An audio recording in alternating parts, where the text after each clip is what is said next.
नमस्कार भाई लोग काल बा। ये तो पूरा यूट्यूब के तो जितना लोग बा, जितना जना यूट्यूबर वाला लोग के तो कमाइए खत्म हो गई। कल पवन सिंह खेसारी लाल यादव एक हो गई लोग।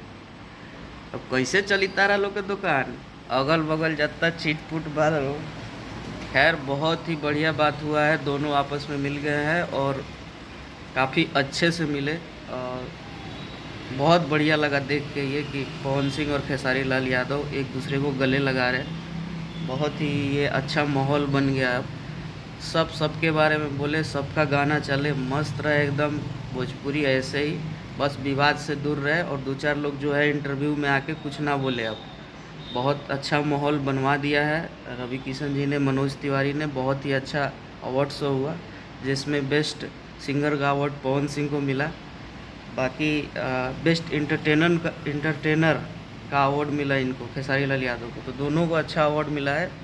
जो जिस टाइप का है उसको उस अवार्ड से सम्मानित किया गया है। बाकी अब कोई भोजपुरी में कंट्रोवर्सी रह नहीं गया है, तो आराम से सबके बारे में सब वीडियो बनाइए, मस्त रहिए, व्यस्त रहिए एकदम। Love you.